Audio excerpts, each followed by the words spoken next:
Welcome to pushup classes. Last time में हमने dimension के बारे में पढ़ लिया था। लास्ट टाइम में हमने एरर के बारे में पढ़ लिया था। एरर क्या होती है मैंने बताया था, किसी चीज में इम्परफेक्शन, जब हम लोग मेजर करते हैं किसी चीज को, उसमें जो इम्परफेक्शन आता है, परफेक्शन इन मेजरमेंट, जो हम लोग इम्परफेक्शन उसमें मेजरमेंट में करते हैं, कोई गलती करती है मेजर करने में, उसी चीज को हम लोग क्या बोलते हैं, एरर। तो एरर हम लोग समझ लेंगे एग्जाम्पल से। जैसे अपना स्केल है ना, और ये अपने पास एक पेंसिल है। अब पेंसिल की अगर आप टिप पे ध्यान दें तो एग्जैक्टली 6 पे नहीं, 6 से थोड़ा पीछे। तो मैंने कहा इसकी जो एक्चुअल लेंथ है वो है 5.9, लेकिन हम लोग मेजर्ड कर रहे हैं वो 6। मैंने इतनी लेंथ को नहीं लिया, मैंने कहा डायरेक्ट 6 है, क्योंकि इतना छोटा मैं चेंज या इतना छोटा डिफरेंस ऑब्जर्व नहीं कर पा रहा हूँ, तो उसका मैंने लिख दिया 6 सेंटीमीटर। अब एरर की बात करूंगा तो एरर का फॉर्मूला होता है actual length minus major length. Actual length इसकी थी 5.9, मेजर लेंथ थी 6, आ गया सब्ट्रैक्ट करके आंसर आ गया 0.1। यानी लेंथ में जो एरर आई वो माइनस का 0.1। माइनस साइन ये बता रहा है कि हमने 0.1 एक्स्ट्रा मेजर कर लिया है। तो ये इम्परफेक्शन इन मेजरमेंट है, इसी चीज को हम लोग क्या बोलते हैं, एरर। बात आ रही समझ?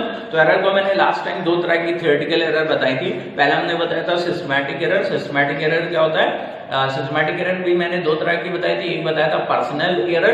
पर्सनल एरर क्या होती है? जब हमारा इंस्ट्रूमेंट बिल्कुल सही हो लेकिन मेरे पास लैब मैनुअल नहीं है, मैं जानता नहीं हूँ कैसे प्रैक्टिकल करना है, उस दौरान मैं जो गलतियां करता हूँ उस चीज को हम लोग क्या बोलेंगे, पर्सनल एरर। ठीक है ना, बात समझ आ रही है? जैसे मैंने एग्जांपल भी दिया था लास्ट टाइम कि थर्मोमीटर, क्लिनिकल थर्मोमीटर होता है, उसे हमेशा वर्टिकल रखना चाहिए। थोड़ा सा भी स्लैंट हो जाएगा तो रीडिंग गलत आती है। तो ये जो स्लैंट हो रहा है ये मेरी खुद की गलती है, पर्सनल गलती। इस वजह से इस एरर को क्या बोलेंगे, पर्सनल एरर। बात आती समझ? दूसरा हमने बताया था कि किसी इंस्ट्रूमेंट को बनाने में मैन्युफैक्चरिंग जो एरर आती है कि हमारा इंस्ट्रूमेंट ही गलत बना हुआ है, बनावट ही उसकी गलत है, उस तरह के एरर को क्या बोलते हैं, मैन्युफैक्चरिंग एरर। बात आ रही समझ? नेक्स्ट वाली बताई थी मैंने, इसके अलावा रैंडम एरर बताई थी, जो अनवांटेड फ्लक्चुएशन होते हैं, अननेसेसरी फ्लक्चुएशन होते हैं। जब हम लोग किसी इलेक्ट्रिसिटी का प्रैक्टिकल कर रहे होते हैं तो मान लीजिए बार बार हमारी लाइट आ जा रही है, बार बार तो है वो स्विच ऑन ऑफ हो रहा है, या फिर जहां से मैंने वायर को कनेक्ट किया है, वायर को टाइट किया है, वो हवा की वजह से हिल रहा है, तो बार बार जो एमीटर या वोल्ट मीटर की नीडल होगी बार बार फ्लक्चुएट करेगी। तो हम एक पर्टिकुलर पॉइंट को लेके रीडिंग लिख देते हैं, तो वहां पे जो एरर आती है, क्योंकि यहाँ पे फ्लक्चुएशन नीडल का हो रहा है, अननेसेसरी फ्लक्चुएशन है, इस तरह के एरर को हम लोग क्या बोलते हैं, रैंडम एरर। बात आ रही समझ? इसके अलावा मैंने न्यूमेरिकली एरर बताई थी, वो देख लेते हैं एक बार। जो न्यूमेरिकली पूछी जाती है, इंपॉर्टेंट एरर है, क्लास 11 में पूछी जाती है, वो देख लेंगे। तो जो इसमें पहली एरर थी वो क्या थी, absolute error. Absolute error and average absolute error. Average absolute error है ना। इसमें मैंने बताया था किसी क्वांटिटी ए को जब डिनोट करना है तो मैं क्या करूंगा, ए बार। ए बार क्या है, मान लीजिए कोई क्वांटिटी है, उसको मुझे मेजर करना है। अब मेजर करना है तो मैं क्या करूंगा, इसको एक मिनट हटा देता हूं। मान लीजिए कोई क्वांटिटी है, ठीक है, तो मैं बार बार प्रैक्टिकल करके उसके बहुत सारे डेटा या रेटिंग निकालूंगा। तो ए को मेजर कर रहे थे, उसकी रेटिंग आई A1, A2, A3, ऐसे करके बहुत सारी आ गई है ना। और उसकी मुझे एक्चुअल रेटिंग भी नहीं पता है, एक्चुअल वैल्यू भी नहीं पता है। तो मुझे पता है कि एक्चुअल वैल्यू निकालने के लिए लास्ट में मैंने बताया था, लास्ट लेक्चर में, एक्चुअल वैल्यू निकालने के लिए हम क्या करते हैं, मीन ले लेते हैं। तो ए बार निकालेंगे, और मीन कैसे निकालते हैं, जितने भी डेटा दिए सबका addition divided by number of data. तो यहाँ जितने भी डेटा दिए सबको ऐड करेंगे, A1 plus A2 up to AN divided by N। इसी को मैं सिग्मा में लिख दूं, तो लिखूंगा 1/n, sigma is equal to 1 to n, और यहाँ लिख दूंगा AI। ये हमारा हो गया A बार। बात आ रही समझ?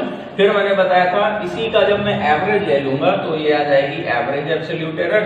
तो यहाँ लिख दूंगा average absolute error is equal to mod of A1 plus mod of A2 up to mod of AN upon N।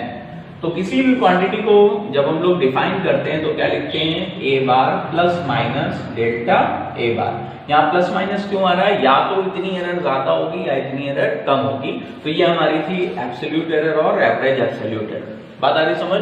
ये लास्ट के लेक्चर में मैंने बताया था इसके बाद मैंने दूसरी भी एरर बताई थी, एक मैंने बताया था रिलेटिव एरर और दूसरी बताई थी परसेंटेज एरर, है ना। तो रिलेटिव एरर देख लेते हैं। दूसरा मैंने बताया था रिलेटिव एरर,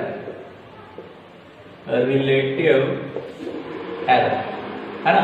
रिलेटिव एरर क्या होती है, इसको हम लोग सिग्मा से डिनोट करते हैं, सिग्मा ए। ये क्या होता है, जब मैं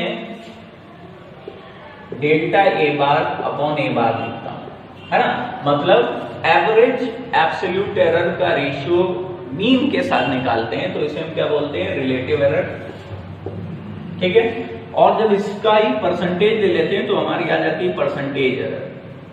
परसेंटेज एरर, परसेंटेज क्या एरर होगी, हम लोग रिलेटिव एरर का परसेंटेज में डिनोट करते हैं, अगर मतलब डेल्टा ए परसेंटेज में कर दूं तो याद आएगा delta a bar upon a bar into 100, यह हमारा क्या कहलाएगा, परसेंटेज एरर।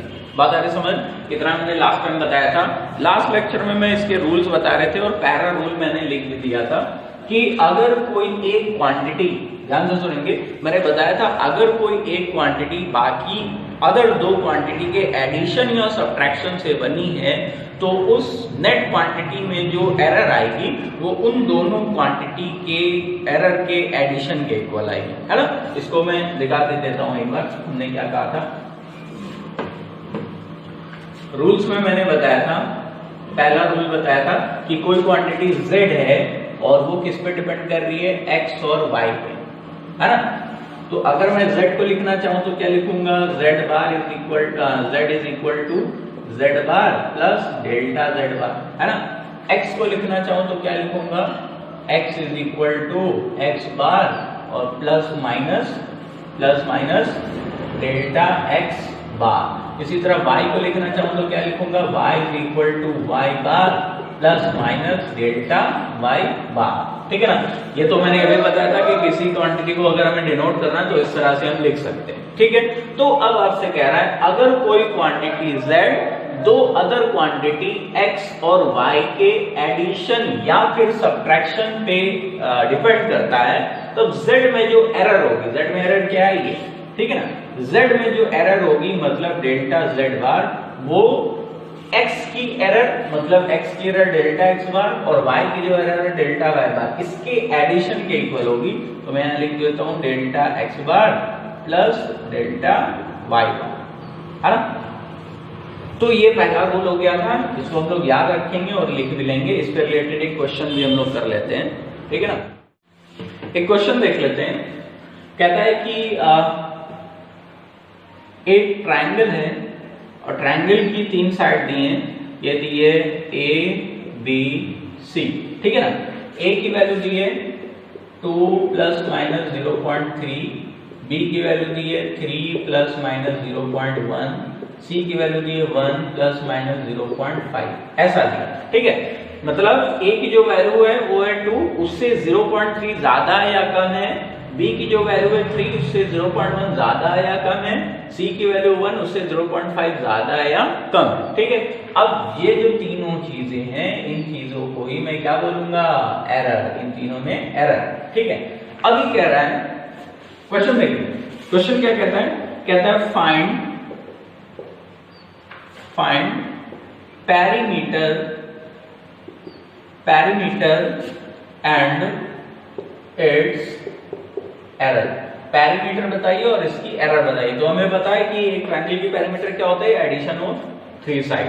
तो हम लोग लिखेंगे parameter P is equal to, इसके पहले अभी हमने बताया था कि जब भी हम किसी एक क्वांटिटी जो होती है वो बाकी दो क्वांटिटी के या तीन क्वांटिटी की, कितनी भी क्वांटिटी हो, उनके एडिशन या सब्ट्रैक्शन पे बेस्ड होती है, तो इस क्वांटिटी की जो एरर है वो इन तीनों एरर के एडिशन के इक्वल होगी। तो मैं लिखूंगा डेल्टा P, मतलब एरर इन P में जो एरर होगी, पैरामीटर में एरर जो होगी वो इन तीनों के एडिशन के इक्वल होगी। तो मैं लिखूंगा 0.3 प्लस 0.1 प्लस 0.5, तीनों को ऐड कर देता हूँ, ये 3 × 4 कितना 0.9, ये हमारी क्या गई एरर। अब P लिखूंगा, जो मेन P बार होगा, मेन वैल्यू होगी वो क्या होगा, इन तीनों का एडिशन, क्योंकि हमें क्या पता है कि जो पैरामीटर लिखी जाती है वो क्या होगा, पी बार प्लस माइनस डेल्टा पी बार। डेल्टा पी बार क्या है हमारी एरर, वो किससे आएगी, इसको सॉल्व करने पे, और जो पी बार आएगा वो क्या होगा, इसको सॉल्व करने पे। तो पी जो होगी पी बार, ये इन तीनों का एडिशन होगा। क्यों, क्योंकि हमें पता है perimeter is the sum of three side. तो लिखेंगे 1 + 2 + 3, ये कितना आ गया बेटा 6। यानी फाइनल जो मैं पेरीमीटर लिखूंगा वो क्या होगा, पी बार प्लस माइनस डेल्टा पी बार। पी बार मेरा निकला हुआ कितना 6 प्लस माइनस 0. ये कितना है 9। यानी फाइनल जो पेरीमीटर होगी वो 6 से या तो 0.9 ज्यादा या 0.9 कम होगी। यानी एरर होगी 0.9 और पूरी वैल्यू होगी 6 ± 0.9। ठीक है ना। अगर रेंज की बात की जाए तो इसकी जो रेंज होगी वो क्या होगी, 6 - 0.9 से ज्यादा और 6 + 0.9 से कम। ठीक है ना, इसके बीच में लाई करेंगे। ठीक है, चलिए अब हम लोग दूसरी प्रॉपर्टी या दूसरा रूल देख लेते हैं। बता रहे समझ, कोई भी हम आराम से ऐड कर सकते हैं। दूसरा क्वेश्चन एक और देख लेते हैं, है ना। दूसरा क्वेश्चन एक और, दूसरा क्वेश्चन कहता है कि 3 हमारे पास रजिस्टर हैं, उनको सीरीज में ऐड किया गया है। 3 हमारे पास रजिस्टर हैं या 2, मान लो 2 रजिस्टर हैं, उनको सीरीज में ऐड किया गया है। पहला है R1 और R1 की वैल्यू है 2 ± 0.1। ये वाला अपना R2 है, R2 की वैल्यू कितनी है 1 ± 0.2। ठीक है, तो पहले पढ़ना सीखो। पहले पढ़ते कैसे हैं, रेजिस्टेंस जो है उसकी वैल्यू 1 या फिर 1 से 0.2 कम या फिर ज्यादा। ये जो R1 है इसकी वैल्यू 2 से 0.1 या 0.1 ज्यादा। ठीक है ना। कहता है फाइंड R इक्विवेलेंट, मतलब नेट रेजिस्टेंस बताइए इसका। तो नेट रेजिस्टेंस हमें पता है कैसे निकालते हैं, जब सीरीज में होते हैं तो दोनों को ऐड कर देते हैं। तो अगर मैं नेट निकालूं, फिर से वही बात, R इक्विवेलेंट को क्या लिखूंगा, R बार प्लस माइनस डेल्टा R बार। ये कहां से मिलेगा, एरर से मिलेगा, इनकी जो एरर है इससे मिलेगा। ये कहां से मिलेगा, मीन वैल्यू से मिलेगा, है ना। तो पहले R बार निकालेंगे। R बार हमें पता है कितना होता है, R1 + R2, क्योंकि सीरीज है, सीरीज में डायरेक्ट ऐड होता है। तो हमने 2 को 1 से ऐड कर दिया, कितना हो गया 2 + 1 यानी कितना 3। ठीक है, ये आ गया R बार यानी मीन वैल्यू। ठीक है, अब एरर की बात करते हैं। तो डेल्टा R बार लिखूंगा। हमें पता है जब भी कोई एक क्वांटिटी R, 2 अलग अलग क्वांटिटी, यहां देखेंगे R इक्विवेलेंट का जो फॉर्मूला होगा वो किसके इक्वल होगा, R1 + R2। मतलब R इक्विवेलेंट इन दोनों क्वांटिटी के एडिशन पे डिपेंड कर रहा है। तो R में जो एरर होगी वो इन दोनों के जो एरर होगी उनके एडिशन के इक्वल होगी। तो इसमें एरर कितनी है, R1 में जो एरर है 0.1, R2 में एरर है 0.2, दोनों को ऐड करेंगे कितना आ जाएगा 0.3। तो फाइनल जो वैल्यू मैं R इक्विवेलेंट की यहाँ लिख दूंगा, यहाँ से R बार कितना है 3 और प्लस माइनस 0.3, ये हमारा फाइनल आंसर है। ठीक है ना। आई होप समझ आ रहा होगा कि हमें क्या देख रहा है, कितनी एरर है। एरर जो बाद में लिखते हैं, किसी भी वैल्यू को लिखते हैं पहले मीन वैल्यू प्लस माइनस उसकी एरर। एरर कहां से मिलेगी, जो 2 क्वांटिटी की एरर है वहां से सॉल्व करके आएगी।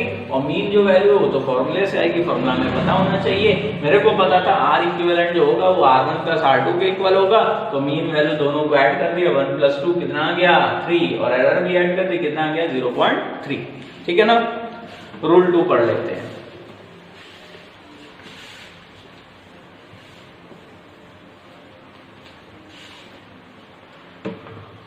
रूल 2 क्या कहता है, ठीक है। रूल 2 देख लेते हैं। रूल 2 कहता है, जैसे फर्स्ट वाला कहा गया था कि कोई क्वांटिटी बाकी 2 क्वांटिटी के एडिशन या सब्ट्रैक्शन पे डिपेंड करती है, इसी तरह ये भी कहा गया कि कोई एक क्वांटिटी मान लीजिए आपके पास है, वो बाकी 2 क्वांटिटी के इनटू या डिवाइड यानी मल्टीप्लिकेशन या फिर डिवाइड पे डिपेंड करती है। ऐसा यानी कि मान लीजिए अपने पास एक क्वांटिटी है क्या Z, वो किस पे डिपेंड कर रही है, x × y पे डिपेंड कर रही है, सही ना। z एक क्वांटिटी है जो x y के इनटू पे डिपेंड कर रही है। तो z की जो एरर होगी वो किस तरह से वेरी करेगी वो हमें देखना है। ठीक है ना। तो हम क्या करेंगे, z को क्या लिख सकते हैं, z bar plus minus delta z बार। x को क्या लिख सकता हूं, x bar plus minus delta x bar. ठीक है ना। और y को क्या लिख सकता हूं, y bar plus minus delta y बार। यानी बात समझ आती है? ठीक है।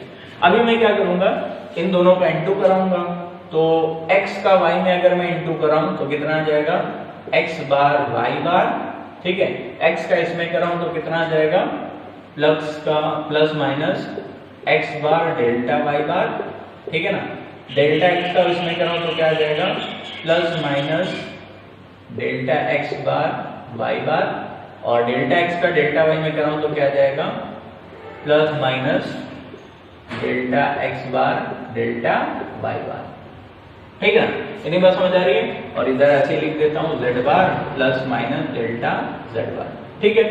तो अभी एक बात अगर मुझे बताओ कि अगर डेल्टा क्या होता है, बहुत छोटी वैल्यू, अगर डेल्टा x बहुत छोटा है, डेल्टा y बहुत छोटा है, तो इन दोनों का जो मल्टीप्लिकेशन हो जाएगा वो और छोटा हो जाएगा। यानी ये वाली जो क्वांटिटी ये किसके इक्वल होगी, नियरली इक्वल टू 0, यानी इसे हम नेग्लेक्ट कर सकते हैं क्योंकि ये क्या है, बहुत ही छोटी। बचा क्या हमारे पास, अच्छा एक बात और, z की वैल्यू अगर हमारी कितनी है xy, तो z बार कितना हो जाएगा, xy बार, है ना। तो यहां लिख सकते हैं x bar y bar plus minus delta z bar is equal to x bar y bar plus minus x bar delta y bar plus minus delta x bar और y बार, सही है ना। अभी देखते हैं x बार y बार ये cancel हो जाएंगे, यहां क्या बचेगा, delta z bar is equal to x bar delta y bar plus minus delta x bar y bar, ठीक है ना। अभी मैं क्या करूंगा, दोनों साइड z बार से डिवाइड कर देता हूं, दोनों साइड z बार से डिवाइड कर देता हूं। यहां लिखूंगा divide by z bar both side, ठीक है ना। तो यहां क्या आ जाएगा आपका, delta z bar upon z bar is equal to, अच्छा इधर मैं z बार की value x bar y bar लिख लूंगा, तो ये आ जाएगा कितना, x बार से ये वाला x बार गया, यहाँ क्या आ जाएगा, delta y bar upon y bar plus minus delta x bar upon x bar, ठीक है। तो ये आपको क्या दिखाई दे रहा है, ये आपको दिखा रहा है रिलेटिव एरर, है ना। और अगर मैं इंटू कर दूं 100 का दोनों साइड 100 का इंटू कर दूं, हटा देता हूं, दोनों साइड 100 का इंटू कर दूं और डिवाइड कर दूं, तो क्या बन जाएगा, delta z bar upon z bar is equal to delta x bar upon x bar plus delta y bar upon y bar, और ये भी आ जाएगा परसेंट, ठीक है ना।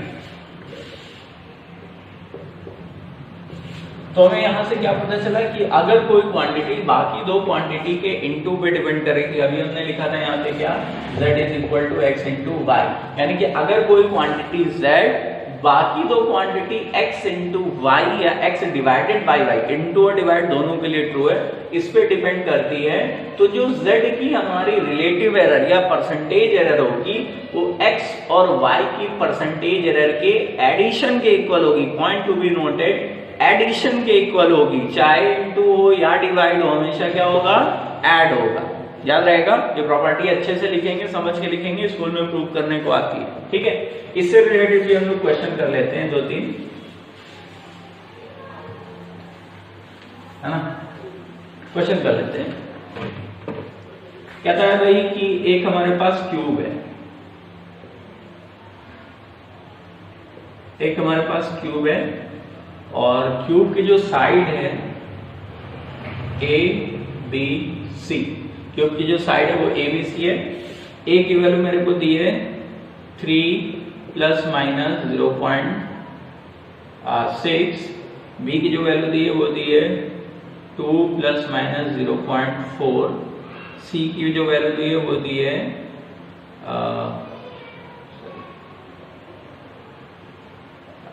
क्यूबॉइड है, ठीक है ना। और ये 2 और ये दिया 1 प्लस माइनस 0.2, ऐसा दिया है। कहता है क्यूबॉइड है, उसकी 3 साइड है ए बी सी, तीनों की वैल्यू दी है। क्वेश्चन देखते हैं। क्वेश्चन कहता है फाइंड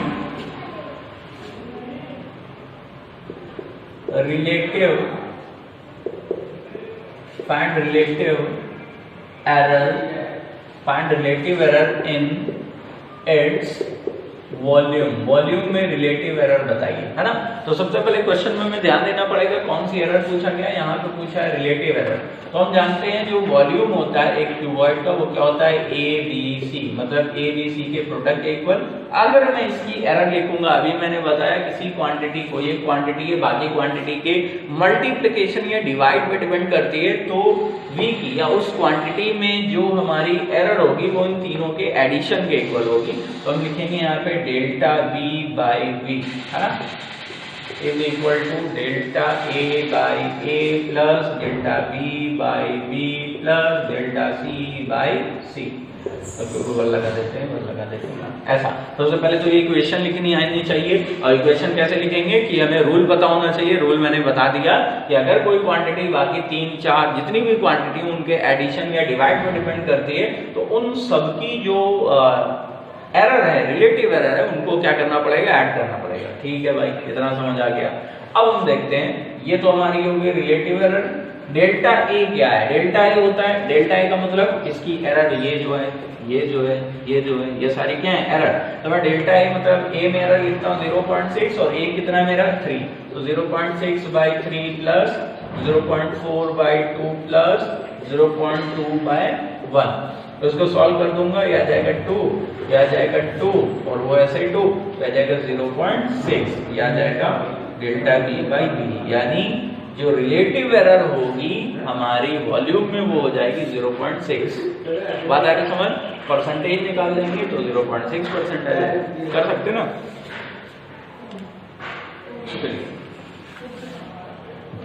इसी में अगर आपसे क्वेश्चन पूछा जाता, इसी में अगर आपसे क्वेश्चन पूछा जाता,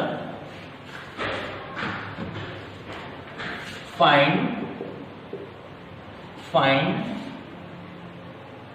absolute error,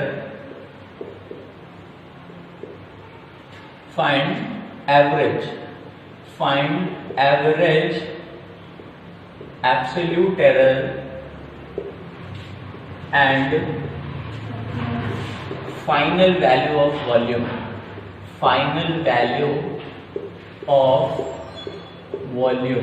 तब हम लोग क्या करते हैं, फिर से वही काम करते हैं, इक्वेशन लिखते हैं। इक्वेशन में फिर से लिख देता हूँ, delta v bar upon v bar, इसके वैल्यू हो जाएगी कितनी, delta a bar upon a bar plus delta v bar upon v bar plus delta c bar upon c bar. ठीक है ना। अब वी कैसे निकालेंगे देख लेते हैं। वी बार जो हमारा वॉल्यूम होगा वो क्या होगा, हमें फॉर्मूला पता होना चाहिए। वी क्या होता है बेटा, कि तीनों साइड का इनटू, तो मैंने लिखा ए बी सी, ए की वैल्यू कितनी है 3, बी की वैल्यू कितनी है 2 into 1 कितना आ गया 6। मैं लिखूंगा delta v bar divided by 6 is equal to, ये अभी हमने सॉल्व किया है, ये कितना आया था 0.6। तो डेल्टा वी बार मेरा कितना आ जाएगा 3.6, यानी v की वैल्यू क्या आ जाएगी, v बार प्लस माइनस डेल्टा v बार। v बार हमारा कितना है 6 और प्लस माइनस 3.6, यानी फाइनल वैल्यू जो वॉल्यूम आएगा वो हमारा क्या आ जाएगा इतना। ठीक है, यानी वॉल्यूम की वैल्यू जो होगी 6 से 3.6 ज्यादा या 6 से 3.6 कम। तो दोनों तरह के क्वेश्चन हमने कर लिए, दोनों रूल पढ़ लिए, उसे हमने अप्लाई भी कर लिया। पॉज कर करके वीडियो अच्छे से देख लेंगे, ना समझ आए तो कमेंट में अपना क्वेश्चन लिख देंगे। दूसरा क्वेश्चन हम लोग कर लेते हैं सी का।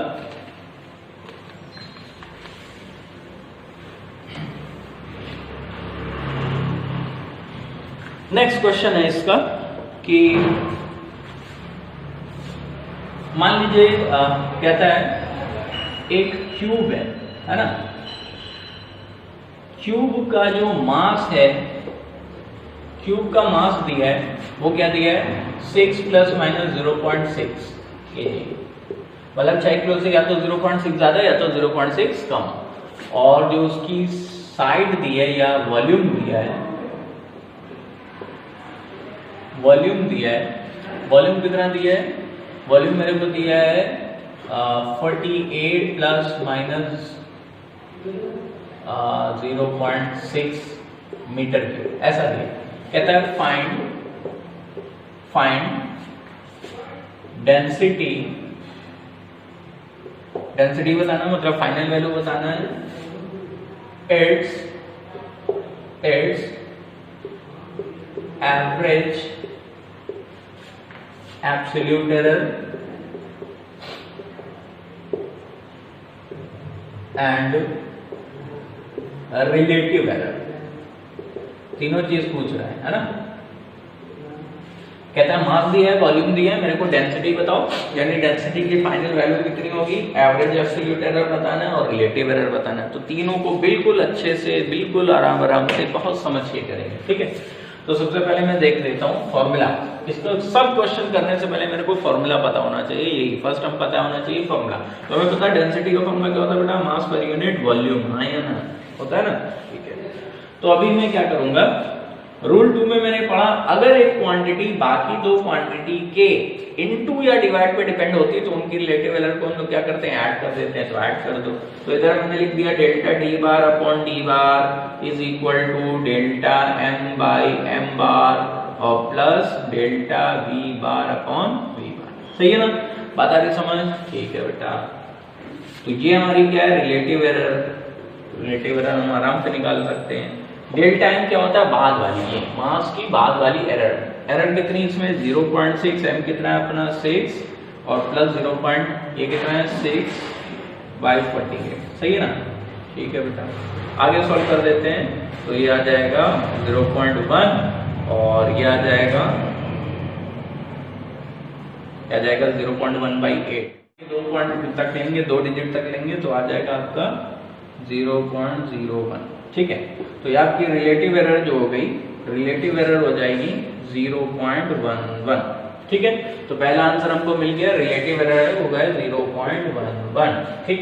इसके बाद हम निकाल लेते हैं क्या, इसकी एवरेज एब्सोल्यूट एरर, है ना। एवरेज एब्सोल्यूट एरर मतलब डी बार चाहिए तो डी यहाँ से भगाना पड़ेगा।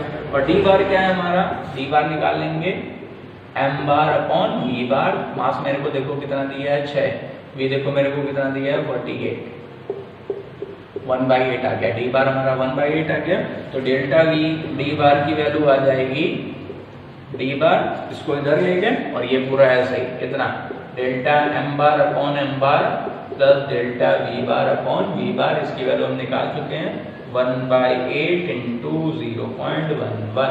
सही ना। तो ये आपकी क्या आ गई, एवरेज एब्सोल्यूट एरर। ठीक है। अब इसके बाद हमें पता करना है डेंसिटी। तो हमने बताया था डेंसिटी को कैसे लिखते हैं, डी बार प्लस माइनस डेल्टा डी बार, ये प्लस ये लिख के सॉल्व कर देंगे। ठीक है, याद रहेगी इतनी बात। थर्ड रूल पढ़ लेते हैं तो अपना ये एरर पूरा कंप्लीट हो जाएगा। नेक्स्ट वीडियो में इससे रिलेटेड और सारे हम लोग क्वेश्चन करेंगे। ठीक है ना। तो लास्ट रूल इसका पढ़ लेते हैं, रूल नंबर 3। रूल 3, ठीक है। रूल 3 क्या कहता है कि अगर एक क्वांटिटी दूसरी क्वांटिटी के nth पावर पे डिपेंड करती है ना, कोई भी एक क्वांटिटी है बाकी क्वांटिटी की nth पावर पे डिपेंड करती है, तब क्या होगा वो देख लेते हैं। ठीक। तो मान लीजिए एक हमारी z क्वांटिटी है, वो y की पावर n पे डिपेंड कर रही है। बता देता हूं, जैसे वॉल्यूम ऑफ क्यूब लिखूंगा तो a की पावर 3 लिखूंगा, साइड की पावर 3 लिखूंगा, है ना। अब यहाँ पे वापस मैंने लिख दिया क्या, अगर मैं यहाँ पे रिलेटिव एरर ले लूं तो इसे क्या मैं लिख दूंगा, delta z bar upon z bar is equal to, इसको लिखूंगा delta y bar upon y bar into कितने टाइम, n टाइम्स। ऐसे करते करते कहां तक लिखूंगा, n टाइम्स। ठीक है ना, n टाइम्स लिखूंगा। और अभी हमने पढ़ा है जब हमारे ये इनटू में लिखे होती तो हम इसे क्या कर देते हैं, ऐड कर देते हैं। तो जब ऐड करेंगे तो मैं क्या लिखूंगा, delta z bar upon z बार। अब इसको n बार ऐड करेंगे तो n times of delta y bar upon y बार आ जाएगा। ठीक है ना। यानी कि इसका पता क्या चला कि जो पावर होती है वो आगे आ जाती है, पावर होती है वो कहाँ जाती है, आगे। जैसे y की पावर n थी तो ये आ गई पावर आगे। बात आ रही समझ। इसका मतलब क्या हुआ, अगर कोई क्वांटिटी दूसरी क्वांटिटी की nth पावर पर डिपेंड कर रहा है तो मैं कहूंगा उसकी जो रिलेटिव एरर होगी वो n times of that quantity हो जाएगी, पावर जो है वो आगे आ जाएगी। ठीक है ना। इसके भी 2 क्वेश्चन कर लेंगे, इसके भी हम लोग 2 क्वेश्चन कर लेते हैं। पहला क्वेश्चन कहता है कि, पहला क्वेश्चन मान लीजिए कहता है कि एक साइड है हमारी क्यूब की, साइड ऑफ क्यूब, ए की वैल्यू दी है 3 प्लस माइनस 0.3 ऐसा दिया है। कहता है फाइंड एरर, कौन सी error, relative, find relative error in its volume. कहता है कि हमारा क्यूब है, क्यूब की साइड है 3 प्लस माइनस 0.3 और हमें रिलेटिव एरर बतानी इसके वॉल्यूम में। कैसे निकालेंगे, तो हमें पता है जो वॉल्यूम का फॉर्मूला होता है वो साइड का क्यूब होता है, सही ना। अब मैं लिखूंगा delta v bar upon v bar is equal to, मैंने बताया था पावर आगे आ जाएगी 3 delta a bar upon a बार, सही है ना। तो ये हमारी क्या होगी, relative error in volume 3 into delta, delta a क्या होता है, एरर, एरर हमारी कितनी 0.3, तो यहाँ लिखूंगा 0.3 डिवाइडेड बाई ए बार कितना है 3, मैं 3 लिखूंगा, 3 कैंसिल, ये कितना आ गया 0.3। बात आगे समझ। तो ये हमारा हो गया रिलेटिव एरर। दूसरा क्वेश्चन हम लोग देख लेते हैं। कहते हैं क्वांटिटी इज z, वो किस पे डिपेंड कर रही है, a की पावर 2 b की पावर 3 अपॉन c की पावर -1 या 1 ले लो या 5, ठीक है। कहता है इसमें रिलेटिव एरर बताइए z, तो हमने पता है कि यहाँ लिखेंगे delta z bar upon z बार, ऐसा लिखेंगे, ठीक है। तो हमें पता है कि जब भी हमारी इनटू या डिवाइड होता है तो सारे के सारे क्या हो जाते हैं, ऐड हो जाते हैं। तो हम लिखेंगे डेल्टा ए अपॉन ए बार, इसकी पावर 2 है, फिर प्लस, या ऐसा ना लिखें, पहले पावर आगे भी बुला लेते हैं। तो हमें पता है कि जब भी इनटू या डिवाइड होता है, ए बी के साथ इनटू में है तो भी ऐड होगा, ए सी के साथ डिवाइड में तो भी ऐड होगा, तो सबको ऐड कर देंगे और पावर कहाँ ले लेंगे, आगे। तो मैं ऐसे लिखूंगा 2 times of delta a bar upon a bar plus 3 times of delta b bar upon b bar plus 5 times of delta c bar upon c bar, ठीक है ना। तो अपना क्वेश्चन हो गया होगा। नेक्स्ट वीडियो में हम लोग इसके आगे इससे रिलेटेड तीनों प्रॉपर्टी से रिलेटेड क्वेश्चन करेंगे। इस प्रॉपर्टी के जो डेरिवेशन है अच्छे से हम लोग पॉज कर करके सीख लेंगे, स्कूल में इसके डेरिवेशन आते हैं, क्वेश्चन भी कर लेंगे। तब तक के लिए थैंक यू वेरी मच।